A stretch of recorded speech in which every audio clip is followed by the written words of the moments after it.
My dad's name was Steve. A caring and compassionate physician, healing people was in his soul. He and my mother, Barb, had 4 children, my brothers, Paul, Michael, Matthew, and me. Our early days in Northern Ontario were spent catching fish, watching the sunset, and skipping stones on the lake. We were living the dream. But somewhere along the way, my dad started to become someone we didn't recognize. It started with little things, but over time, he became explosive and abusive. One year, it got so bad that my mother instinctively took us out of town for the summer. By the time we got back, he had latched onto an extreme religious ideology, and anyone who didn't share his beliefs, including us, was not safe around him. By the time he was 45, Dad's behavior caught up with him at work, and his medical license was revoked. Our hero fell from grace before our eyes. He spent his 50s writing books about salvation and delivering pamphlets on the street. Having lost everything, he moved into my late grandmother's home. He never let us pass the front door. Then, 3 years ago, my dad died. Disasters occur all over the world at different magnitudes. Earthquakes, wildfires, and floods are rapid onset disasters. Others unfold over time.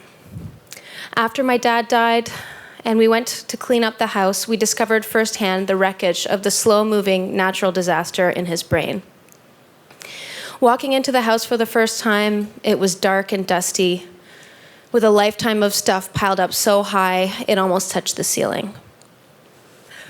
We cleared a path and started chipping away at the rubble one weekend at a time. In the chaos, we discovered reminders of the person he was. We found his beautiful paintings, landscapes of acrylic on canvas, waves crashing on rocks, peaceful cottage vistas, a photo from his days working on a First Nations reserve fresh out of school. He was wearing a brown checkered shirt rolled up to the elbows, a stethoscope flung around his neck, beaming as he held a newborn baby he had just delivered, her parents on either side of him. We found a notebook where he kept meticulous records of his activities. The very last entry, a poem. According to a note at the top of the page, I had asked him for one that Christmas.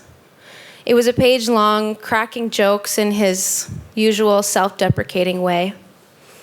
The last 2 lines read, "So to finish this poem, there is no one above you, and for the rest of my life, you will know that I love you." In the spring following his death, we received the results of a genetic test.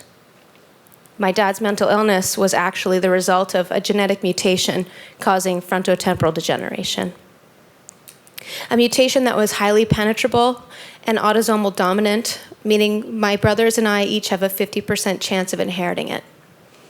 A mutation that has caused FTD to progress in my dad and my aunt and my grandfather.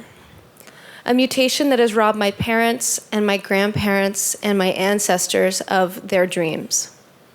A mutation that has robbed my dad of knowing his grandchildren. My family story is just one story.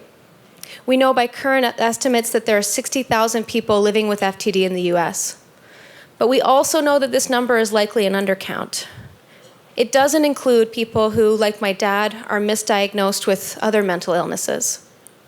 It doesn't include the vulnerable and marginalized in our society who don't have anyone advocating for them. It doesn't include the people who are part of the collateral damage of this disease, family, friends, and society at large. All of this makes AFTD's work so important. Through AFTD, I've found support from others who have been through what I've been through and understand the weight that I carry on my shoulders every single day.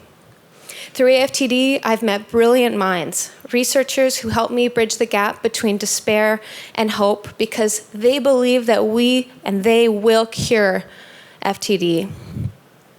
Through AFTD, I've met heroes of all kinds who have selflessly shown up to help in a time of need.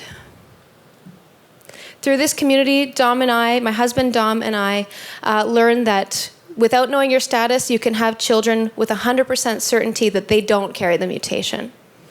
Last December, we were thrilled, over the moon, when we found out that I was pregnant. This September 2nd, when our beautiful boy was born, the doctor put him on my chest.